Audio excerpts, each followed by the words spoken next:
morning to those who are in the States, and good afternoon to our friends in Europe, and good evening to our speakers in Asia and some participants in Asia as well.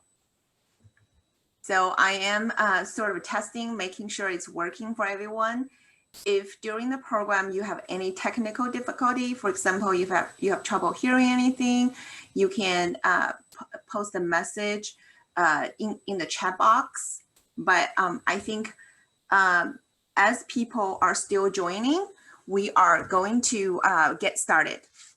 So first of all, we are very glad to see such a global participation of today's program at this strange COVID time. Welcome to everyone.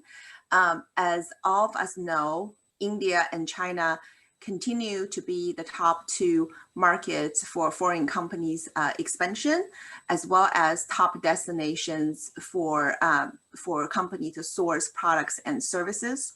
And today we are fortunate enough to have two of the top legal minds from India and China who will debate and compare the differences of the foreign investment regulations from those two countries.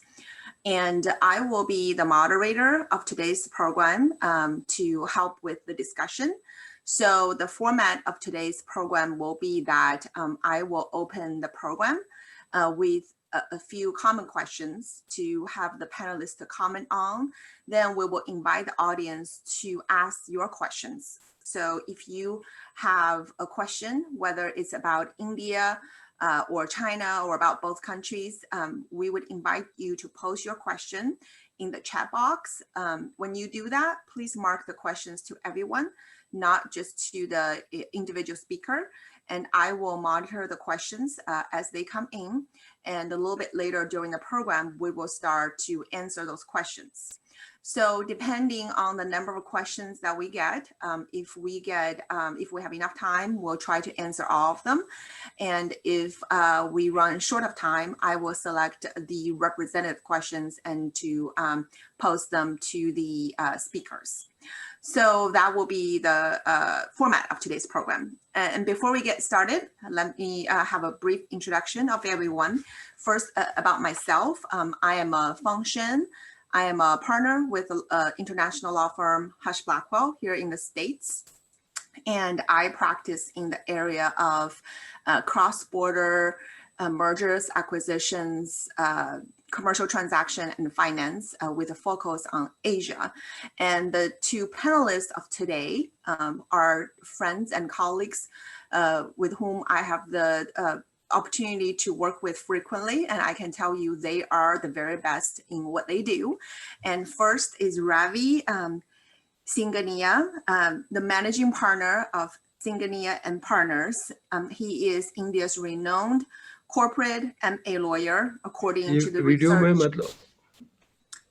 So if I would ask for anyone who is not speaking, who are not our speakers, if you could mute yourself.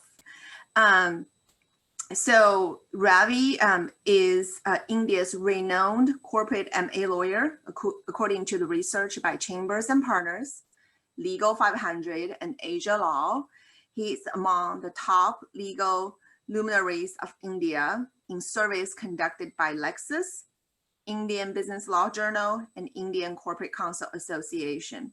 Michael Liu, who is our expert on China law, is a partner with the leading Chinese law firm Highland Law.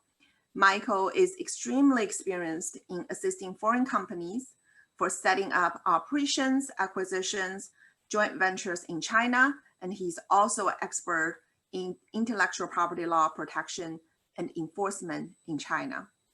So without further ado, let's get started. Now it's my first question to our two panelists. So Ravi and Michael, if you could give us an overview of the foreign investment regulations of your home country.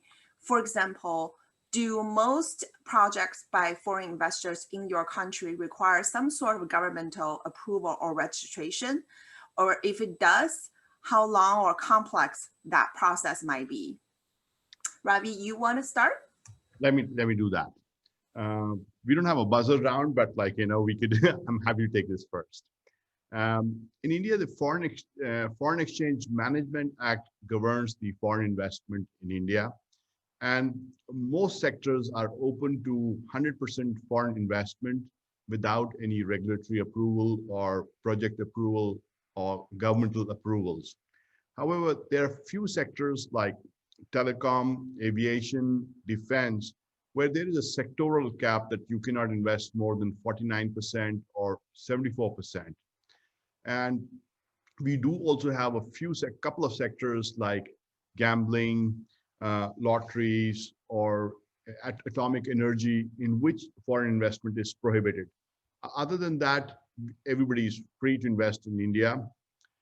And it's very simple process. You could either incorporate a wholly owned subsidiary or acquire a company in India or a limited liability partnership, and you can start your business in India. We do have certain restrictions, but they're very minimal and they're for few specific jurisdictions. Otherwise, we are open to do business with anybody and everybody. Michael? Michael, you're muted. Okay, thank you. Actually, in China, most of the industrial sectors actually are open for investment to invest freely. So there's really not that much limitations on that. In the old times, we have the 4 sectors for investment: the encouraged, permitted, restricted, forbidden. Majority of them actually are already gone. So instead of making this very complicated mechanism for investment to follow, recent years, Chinese government has adopted this so-called negative list for foreign investment to invest. So if it is not on the negative list, then basically it is open for investment. How long is it gonna take? Well, let us say before COVID, it probably takes 1.5 to 2.5 months to establish a foreign investment company. We call that WUFI in China. Right now, due to the COVID, it may take a bit longer for one of the procedures, which is called the notarization legalization.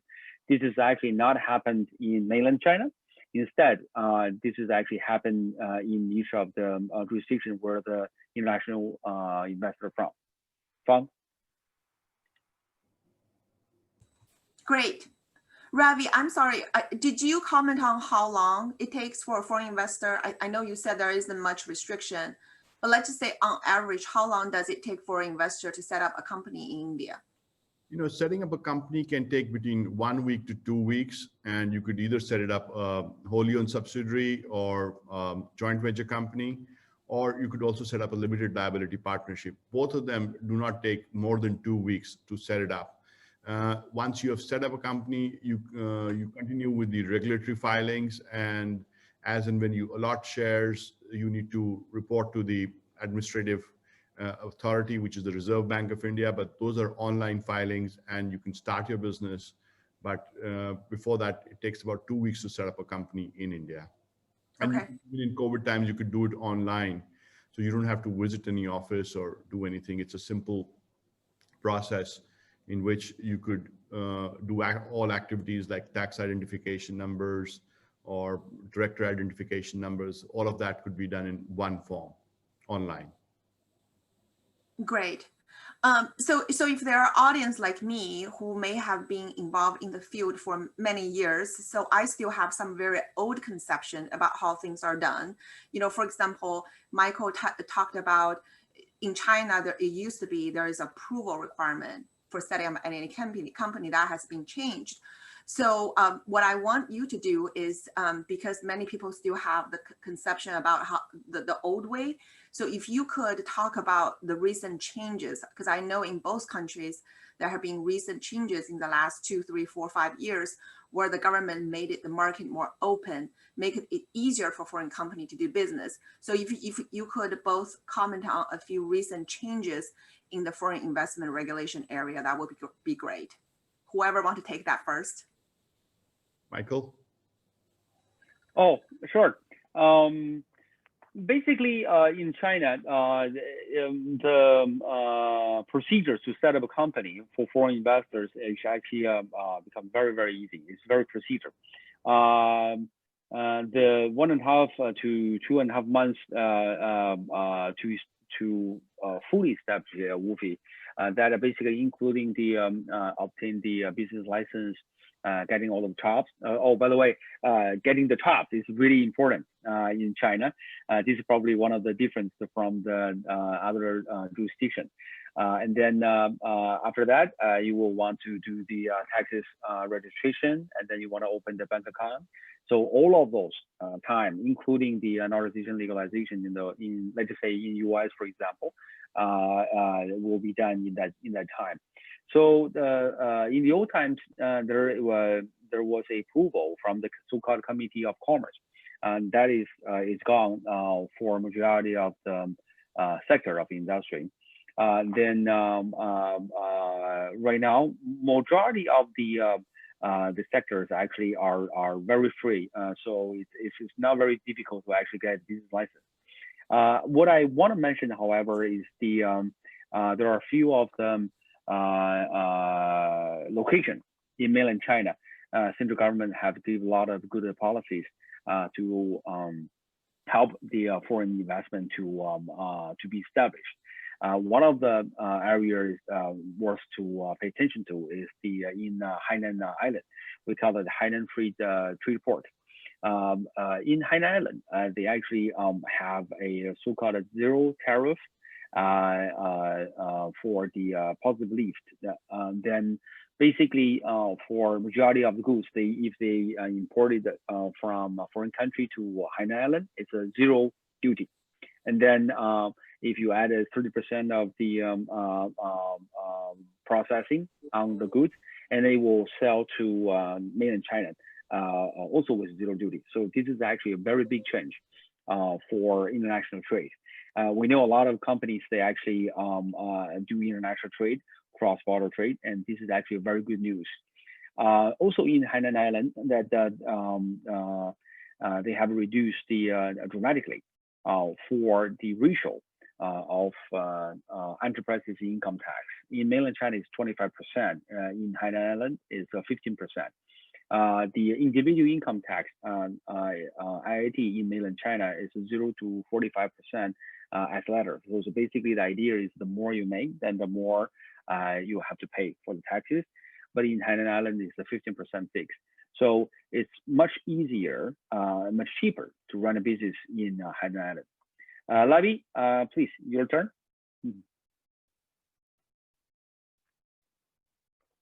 Ravi, can you please? Yes, sorry.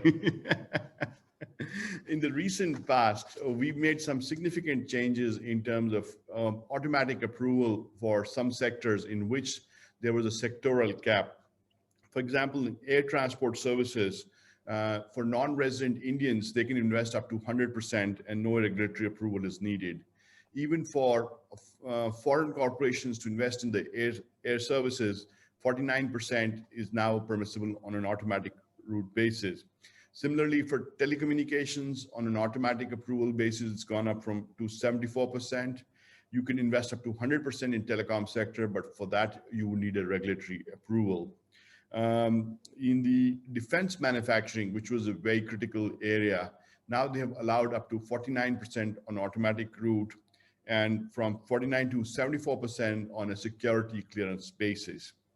We've had some negative changes also in the recent past, wherein for the countries neighboring India and the borders are connected, we have now made it mandatory for regulatory approval, government approval for them, companies or people from those countries to invest in India.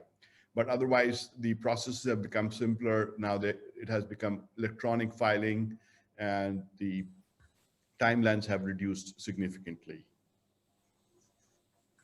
Thank you. Thank you for those comments. As you both probably know, intellectual property protection is at the very top of the mind for Western companies.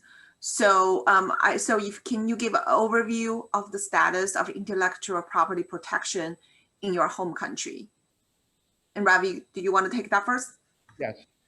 We've had a long history of recognizing trademarks in India, the intellectual property in India. We have specific legislations for trademark, copyright, industrial property, designs, patents, as well as for geographic indicators and plant varieties as well. We are members of WIPO and TRIPS agreement. India is also member of a number of conventions like Paris Convention for Industrial Property, Berne Convention for Copyright, Patent Cooperation Treaty, as well as Madrid Protocol for trademarks. Giving the importance to the intellectual property rights, we made it a criminal offense if there's a violation of trademarks, copyright, or geographical indications. We've had very successful, we've been able to protect champagne and other wines from France from having similar Indian champagne or products which are there in many other parts of the world. Not only criminal prosecution in such situations of violation, even the civil enforcement like injunctions and damages is a well-recognized concept here. And we've also been able to get orders like Anton-Pillar order or a John Doe or a Mareva injunction. Another important area of intellectual property is the domain names. A lot of companies overseas, they found that the Indian entrepreneurs had a saved domain name with the country code IN at the last. And we came up with the domain name dispute resolution policy, which is an arbitration process. Again, that's an online compulsory arbitration process. And India has recognized global IP rights and not allowed anyone in India to infringe those rights. Even for the border protection for infringing goods to come into India, we have customs regulations where the IP holders can notify the customs border authorities, and they can not only seize but also apply fines for counterfeit goods entering India. Even the anti-counterfeiting agencies in India have done a lot of work in terms of training and awareness of rights. They have done training and seminars for traders to ensure that they do not deal in counterfeit goods and protect people's rights.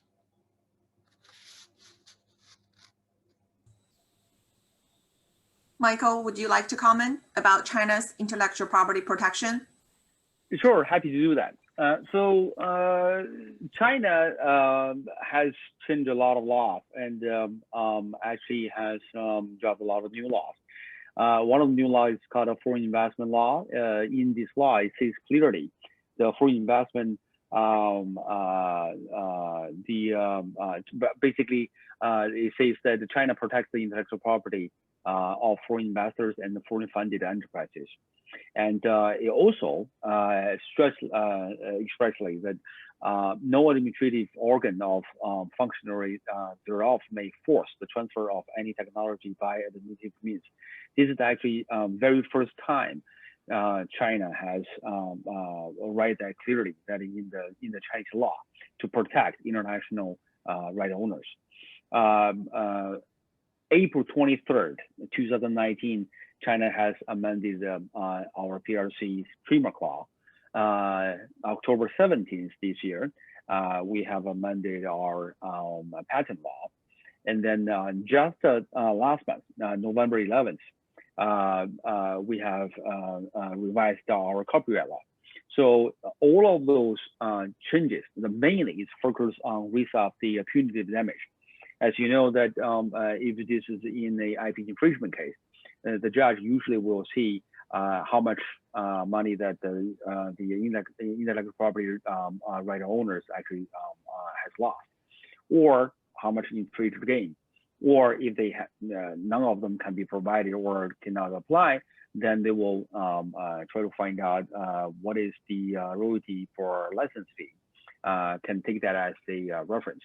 But if any of them cannot be provided, then the judge has the right to decide the damage based on the punitive damage. So take PRC trademark law, for example, right now has raised up all the way to 5 million RMB, which is a lot of money compared with the old time.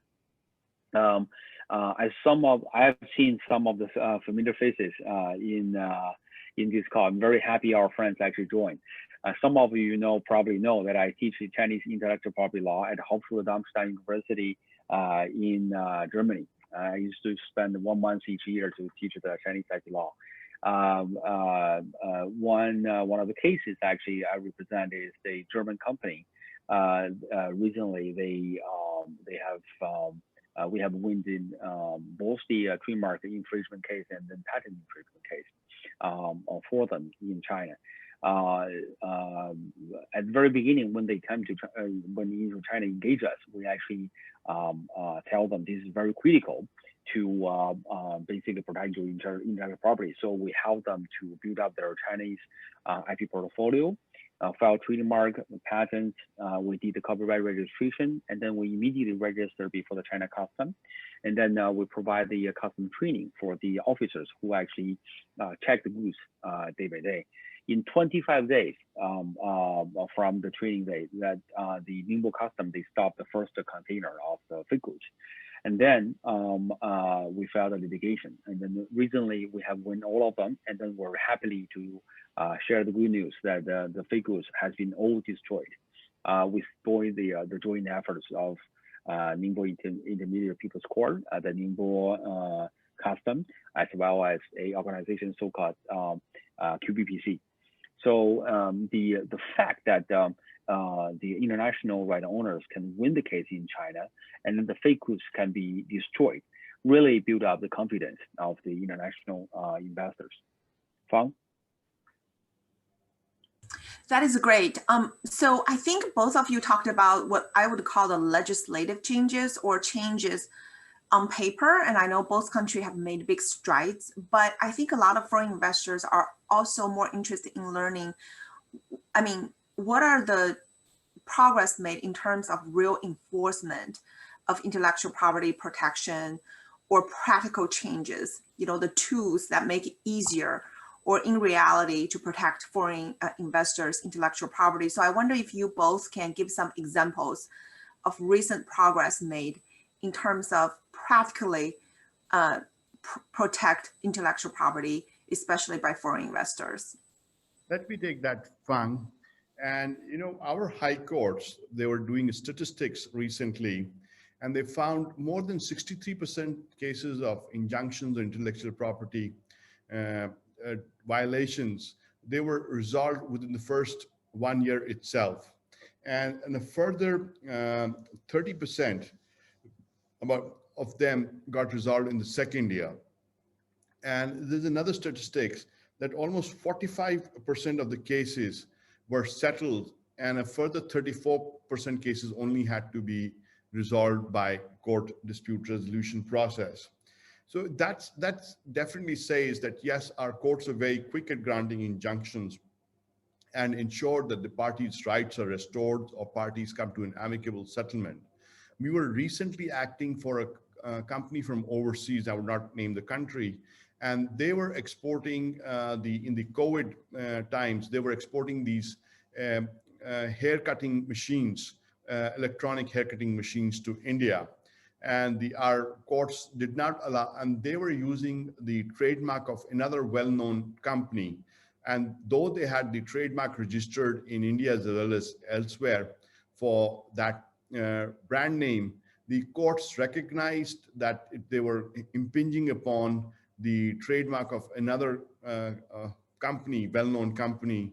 And they not only struck them off the register, but also blocked their goods at the customs. So even in these COVID times when the courts were not functioning, the courts were efficient in protecting people's intellectual property rights. Also in terms of practical application of the laws and in copyright and in trademarks and patents, we've made all of them completely online processes, from filing of the applications to prosecution to hearings to issuing certificates, all of that process, and including the process of allocating matters electronically and automatically without bias to different examiners. All of that has been made online and automated. So that has really increased the number of filings, reduced dependency, as well as added and we also give discounts for online filing. We still have offline filing, but there's a discount as well for online filing. And from 30% online filing in the last year or two, we've gone up to 90%. So almost in 2 years, there's a huge jump that almost all filings are online now. So there's quite a bit of improvement in the intellectual property protection practically. Michael, can you comment on China? Some practical. Sure, happy to do that. So I think Chinese People's Court has done something similar like the courts in India, what Ravi just described.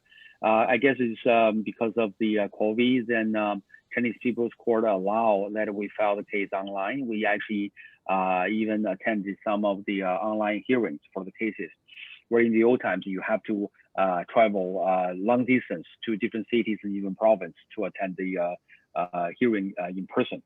And then specifically for IP cases, more and more People's Court actually are willing to issue the APO, so-called Asset Preservation Order. So in China, we have a system that when the plaintiff file litigation, the plaintiff can apply the application to freeze the assets before the hearing happens or during the trial.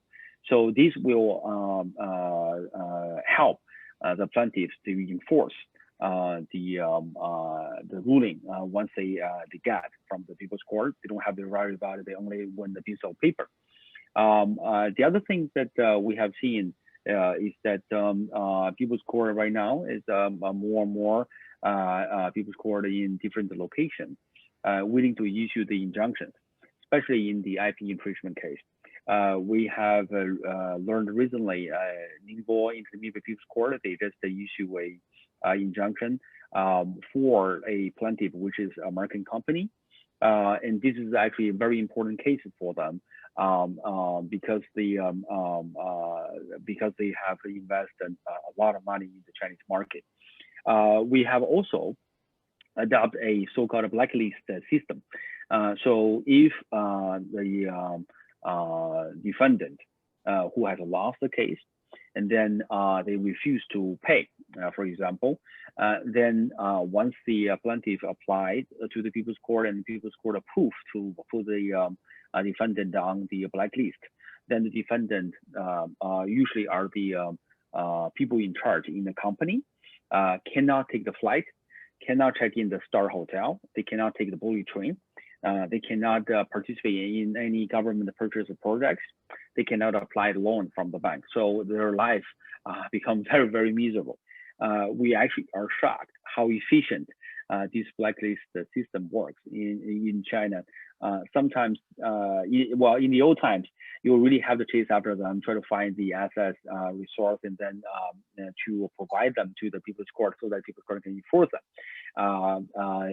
Recently, actually, we're really shocked how well this system works, because some of the cases that we have been chasing, for a long time, no result, and then the defendant show up at the People's Court saying, "Can you please take off, let me take off from the blacklist?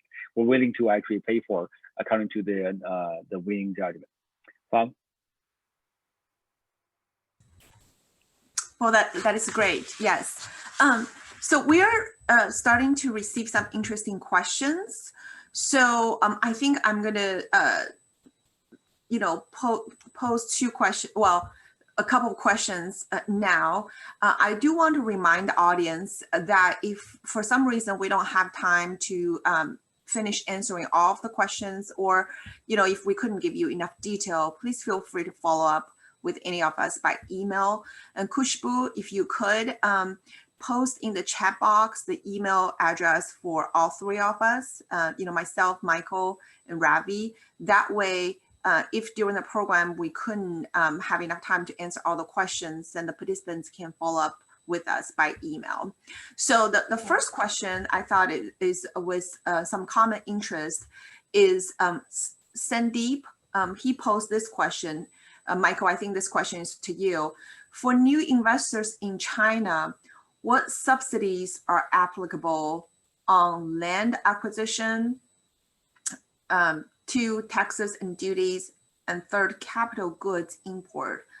I'm not 100% following what's capital goods imports, but maybe you know.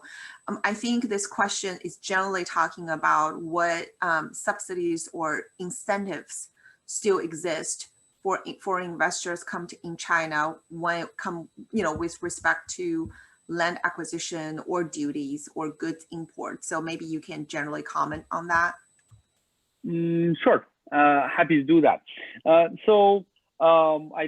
think this really depends. I know different province and different local government, they have a different policy for that.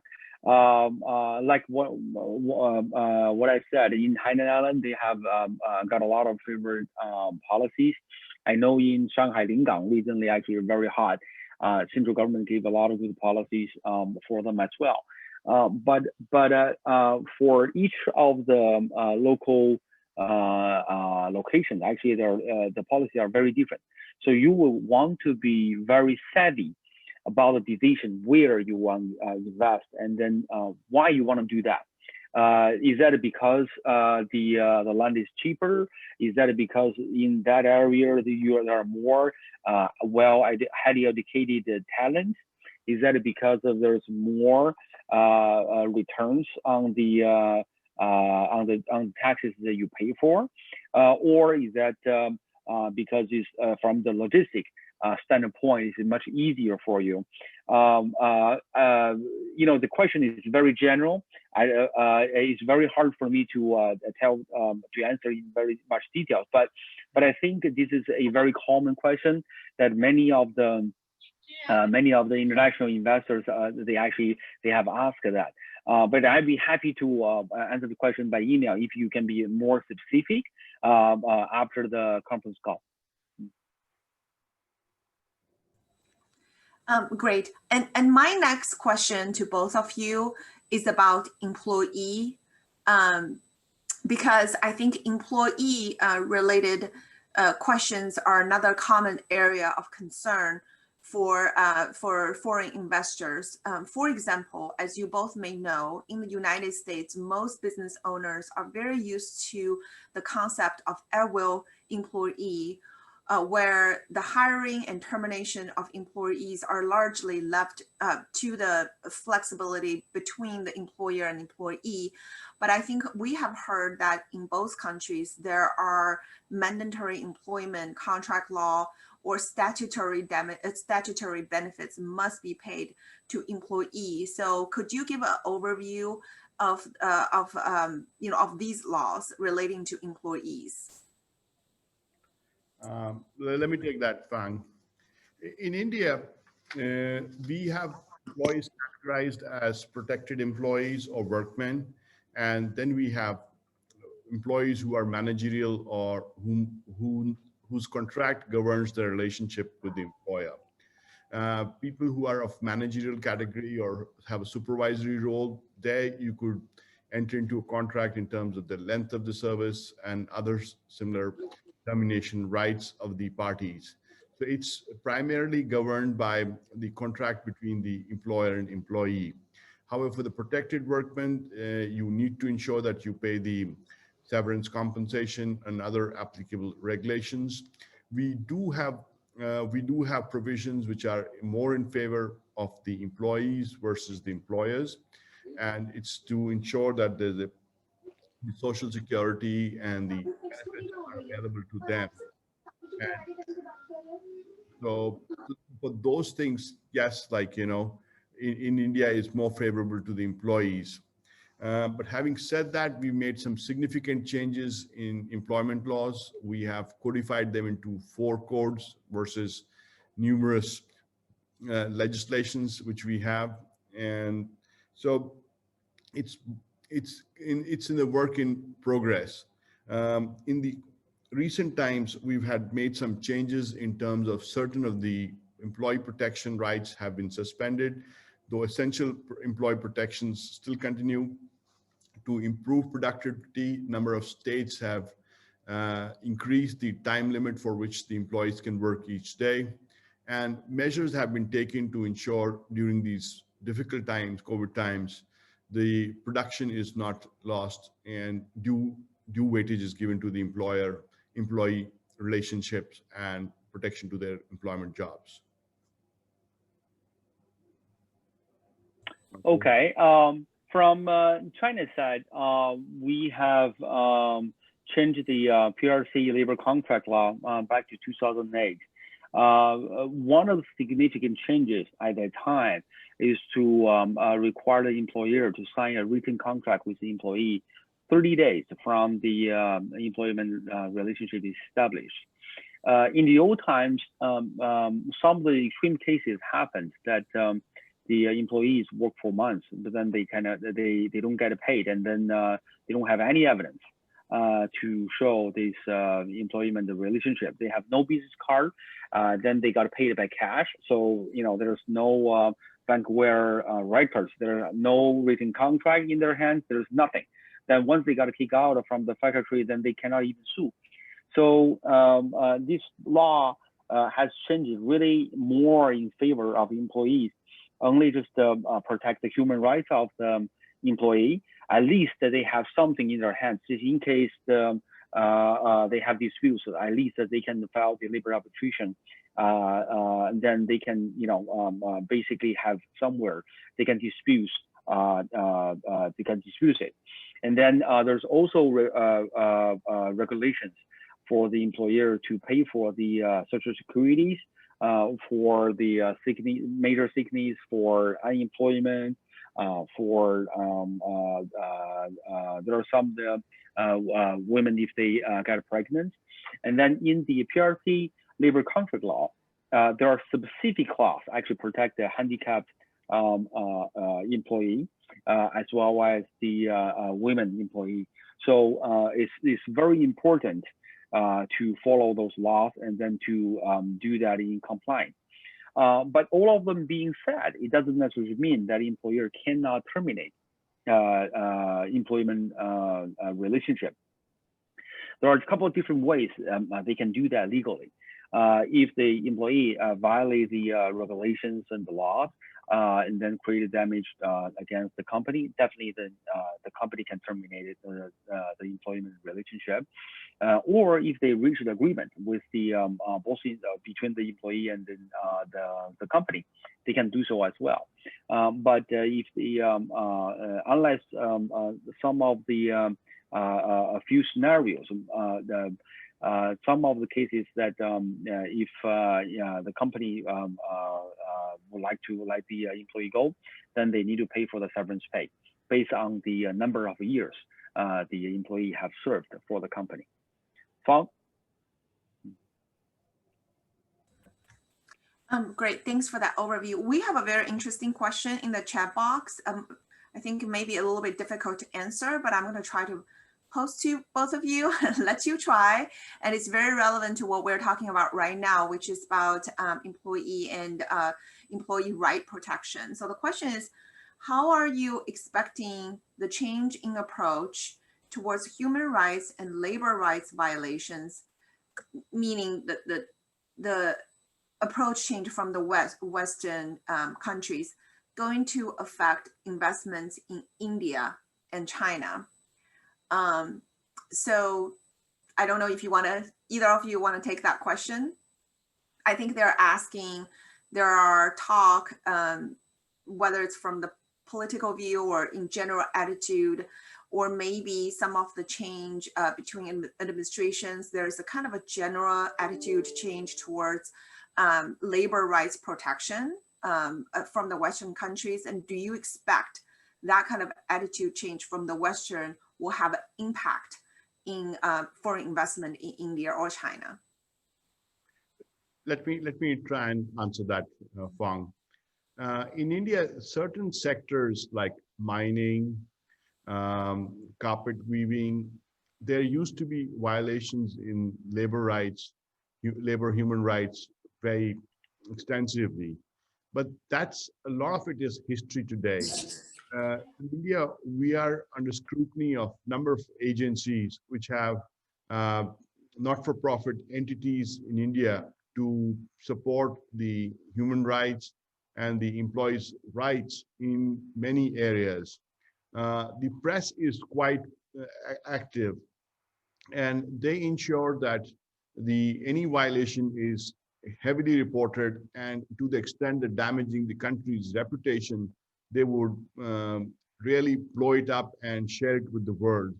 So all of those things, I think, they keep a good balance and checks in terms of human rights violations not occur in India, and due protection is given to them in India.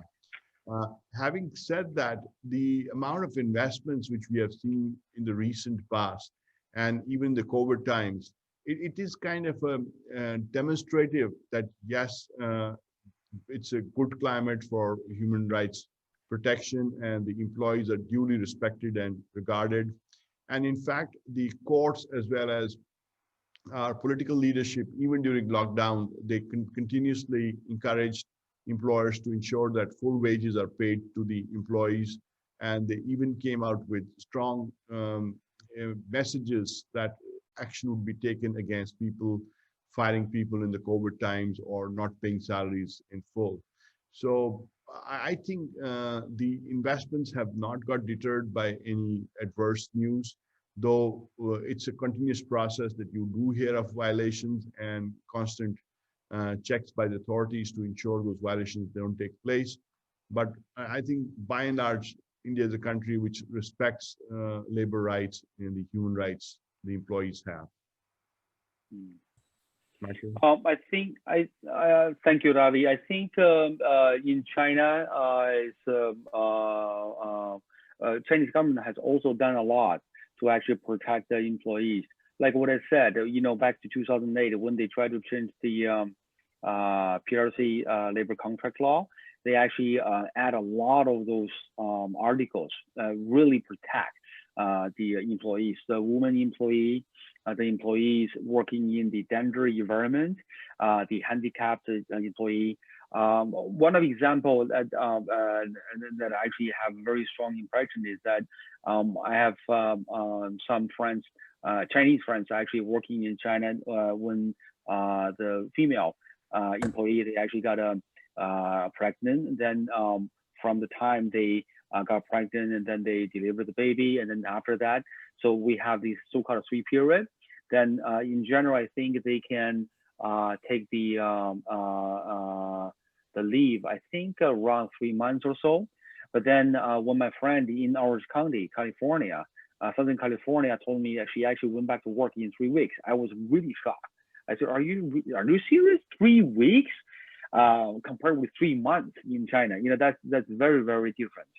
And then we have also articles in Chinese law specifically protecting the juvenile, the teenagers who are not adult. This is very, very specific to protect the young people from the forced labor situation.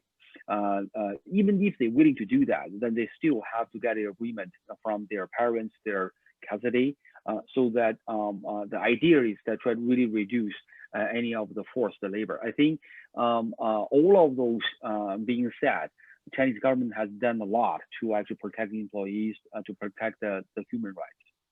Fang? Great for those comments. Because I practice in this area quite a bit, and I encountered this question, so I have a couple comments as well. I think I also have the perspectives of both from maybe from India and China, as well as from the United States, because I sort of sit in between. What I find interesting is because I think when it comes to employee rights and labor rights, I think we're really talking about a few different things. Number one, we're talking about basic things, which is really more a country's economic or society condition. So which means, what's the overall negotiation leverage between the employer and employee has a lot to do with the supply capital and labor market. And the second thing, so those are the things we're talking about, the working environment safety, how, what kind of requirements you can put on the working environment safety or the minimum wage. I think a lot of that, I'm not sure it's necessarily a human rights violation issue. A lot of that has to do with a company's economic development, how much they really can require, and the technology development. I mean, some of that is legislative intention. I think the second part is, is about legal. It's, for example, how much you want to put to help the employee protect themselves, such as the mandatory employment contract or mandatory statutory benefits. I actually find in Asian countries, sometimes those countries have more legal protection. For example, US, as I talked about, is completely at will, which means the employer has a lot more leverage in terms of firing an employee, and there's really very little legal protection for employee in that aspect. In that aspect, most Asian countries follow more the European approach, which means they have protected more statutory and mandatory protection. So in China, it's required to have a written labor contract. It's required to have a few statutory benefits, such as, housing, whatever you call it, I couldn't remember, but there are actually more statutory benefits, which I think people in the United States may not be aware. But what you commonly hear are things that are in the working condition. I think a lot of that has to do with the economic development stage of the country, as well as the supply of capital and labor. China has and India both have a huge population, which means they have more labor supply, and that will change the negotiation power in the market. Therefore, it's hard to apply the same standard. So that's kind of my my perspective on those issues, but those are very good questions. So I want to talk about a little bit more in the next area, which is a question a lot of my clients often ask me, which is about the transfer of ownership. So if a foreign company has ownership in an India or Chinese company, can that ownership be freely transferred? Are there restrictions on the transfer? In India, once you have invested in India, transfer of ownership is very simple. It's by contract between the shareholders and the agreement therein, and you can transfer that ownership. Unless you are in an area which is restricted or regulatory approval is needed to make investment in those sectors, there you would need regulatory approval. For all of the sectors, it's a contract between the shareholders in terms of transfer of ownership, and we don't even have restrictions such as like labor protection, that in case there's a change of ownership, that you need to have mandatory discussions with the labor unions or conversations. You could simply transfer your ownership to whomsoever you desire. Having said that, I would also like to add, I saw a question with regards to repatriation of profits or capital back to the parent country who invested in India. I can only answer about India, and I think Michael would respond regarding China. And there, the situation is very clear that in case the company is able to declare dividends, there are no restrictions on the same being repatriated back to the parent country. As long as you have sufficient funds and the profits, you can very easily repatriate them. In terms of capital, there are certain restrictions, and those restrictions apply to an Indian investor as well. That in case you need to downsize the capital ownership in a company for a foreign investor or a domestic investor to repatriate that money, you would up to 25%, you can do it automatically as long as the articles of the company permit that. For a higher amount than that, you would need to go to a court to get a consent for reduction in capital. The idea behind that is once you've invested in the capital of the company, then the court needs to approve if you need to take out of that. Excuse me. The only I think a good exit route is in case of a limited liability partnerships, in which case if you whatever capital you've invested, you can simply take that out and repatriate back to the parent country without any restriction. So if that be the intention that post initial investment, you would have surplus in India beyond the dividends you want to take back, then we would recommend clients to set up a limited liability partnership. Michael? Sure. To answer the question in general, the foreign investors can transfer their shares freely. Whatever they like. Chinese law really try to respect their own willingness to do so. So let's just say American shareholder and two European shareholder, if they establish a WUPI in China, then the Chinese law really respect their own constitution of the company, which is the Article of Association.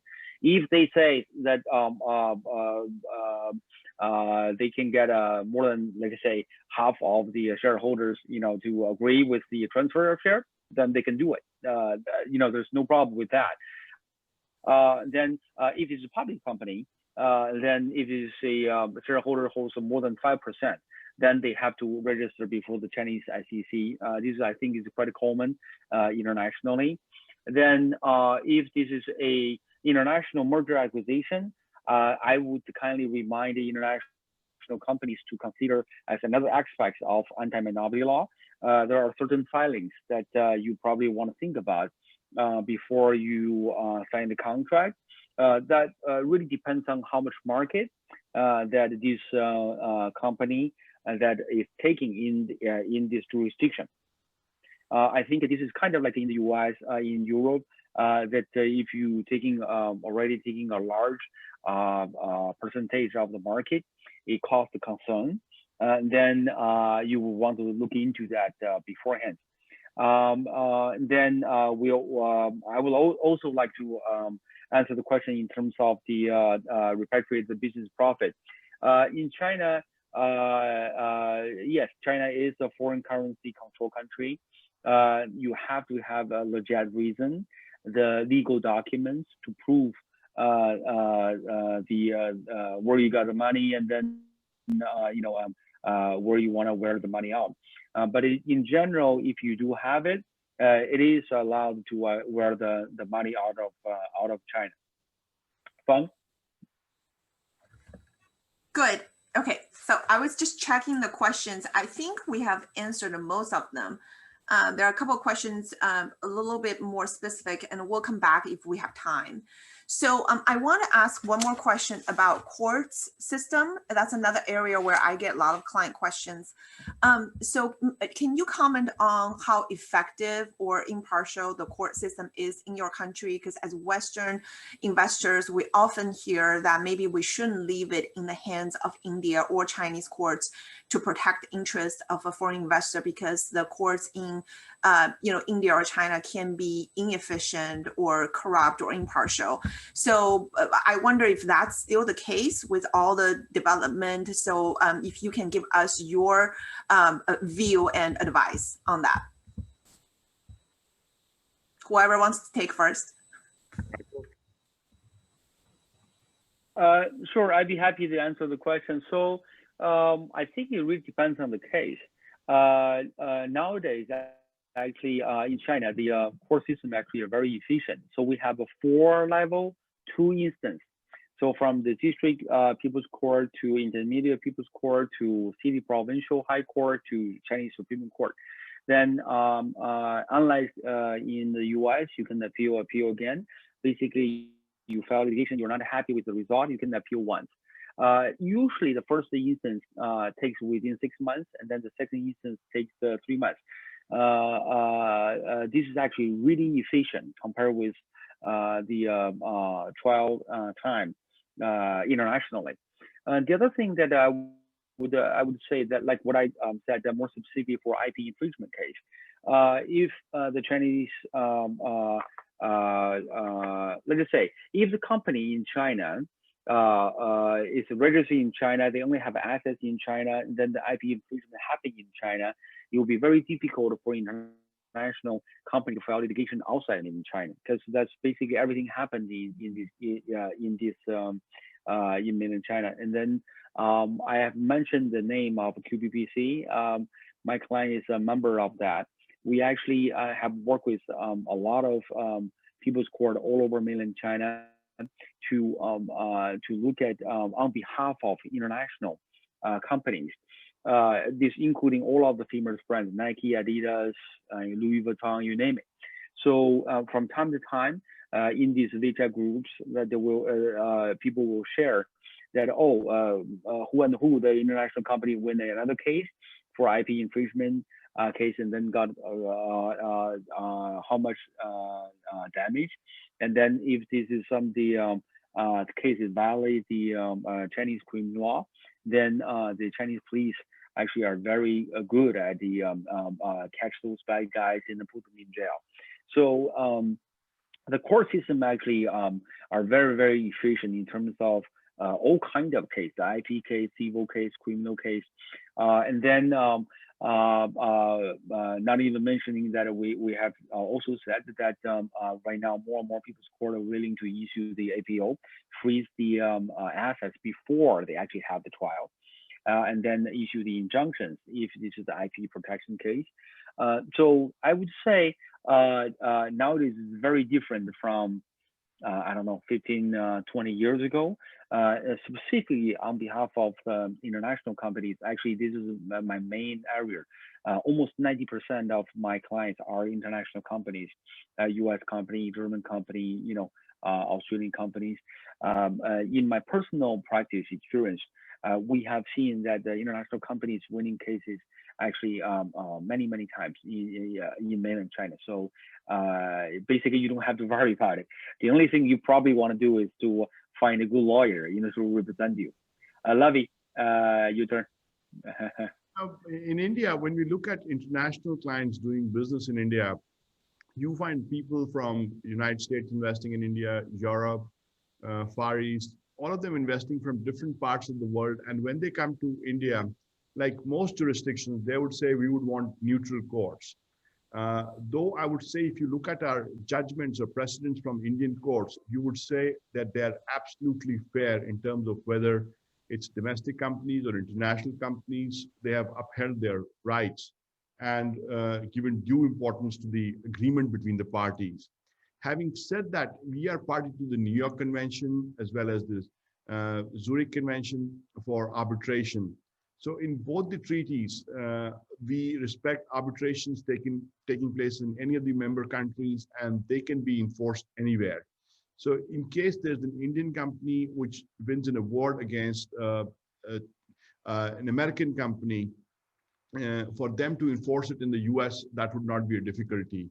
Likewise, if a Japanese company wins an award, like in the case of Daiichi against Ranbaxy in India, they could enforce against them for assets anywhere in the world, whether they had assets in Singapore or anywhere else. Those assets can be frozen anywhere. So we have given for international dispute resolution a different shift. And in terms of the enforcement of those rights, arbitration comes out a very effective mechanism.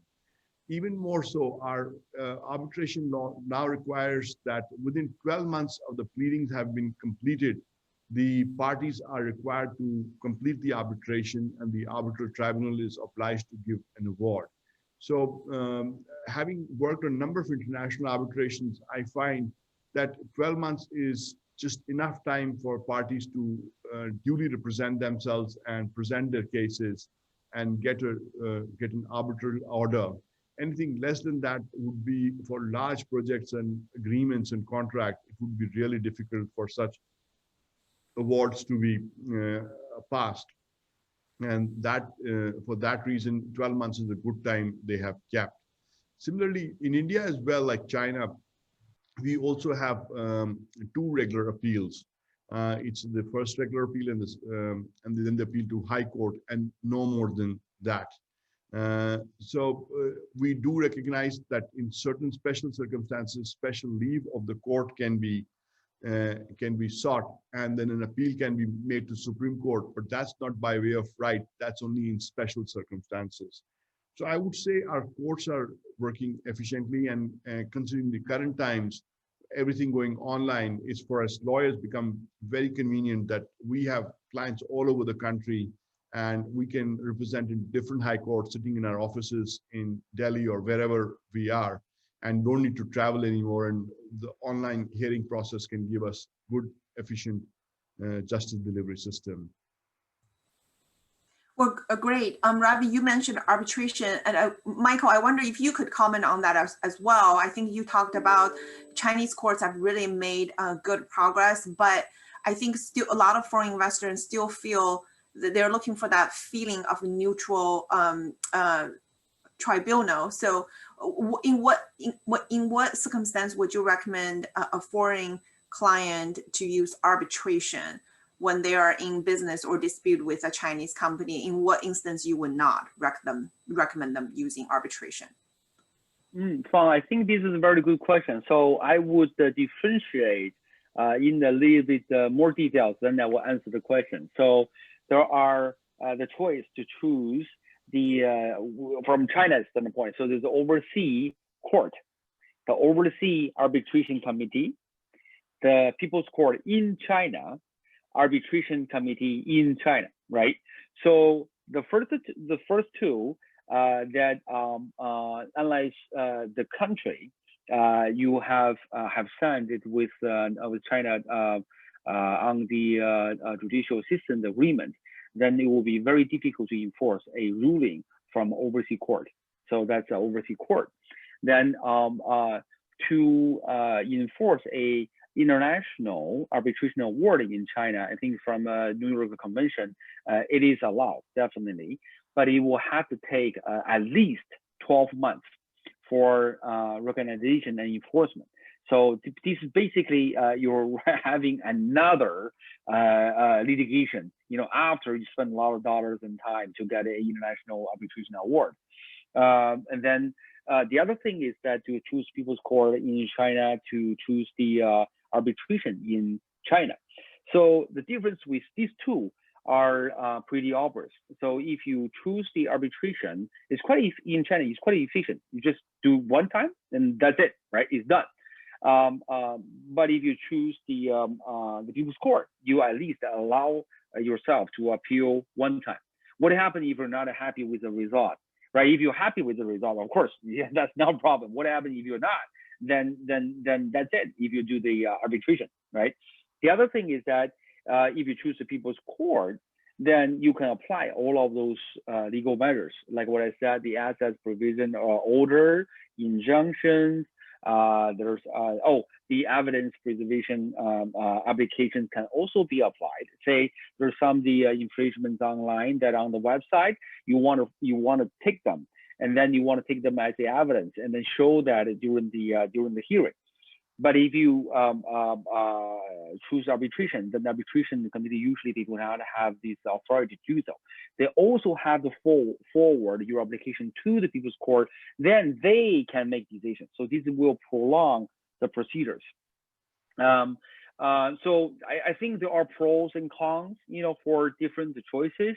Again, the international business will have to be savvy about making all of these decisions. I think, this is really important to find the right lawyer, to make the right decision, to help you to make right decisions. It's really important. Yes, I think each specific instance is different. It warrants its own analysis. I think we have, okay, good. So I think we have concluded all the topics that I wanted to pose to our two speakers, and we have answered, I think, all the major questions. There are a couple very specific questions, but because we're running out of time, so I would encourage any questions that we did not answer, if you could just email the speakers, and we posted the speakers' email address in the chat box. I would like to thank our panelists, both Ravi and Michael, especially Michael, 11:30, now it's probably 12:30 in China. I would like to thank every participant. I would like to thank specifically Singhania and partners who handled all the technical and setup for today's program. And thank you everyone for participation. And like I said, if you have any question, please feel free to follow up with us. Thank you. I would just like Thank to you. I would just like to thank Fang for organizing this for us and moderating the session. And I know it's too early for you in Kansas City, but thank you for doing that for us today. Much appreciated. Thank you. Absolutely, my pleasure. You two have a good night. Everybody else have a great day. Thank you. Yeah. Okay. Thank you. Thank you, Fang. Thank you, everyone. Bye. Thank you. Thank you, Ravi. Bye.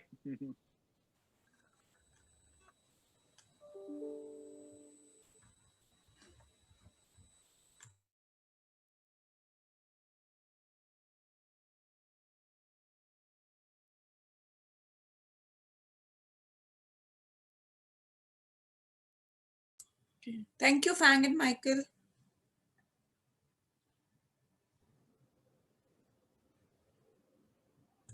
Absolutely, Khushbu. Thank you for organizing. Thanks for your work. Pleasure connecting with you. Yeah.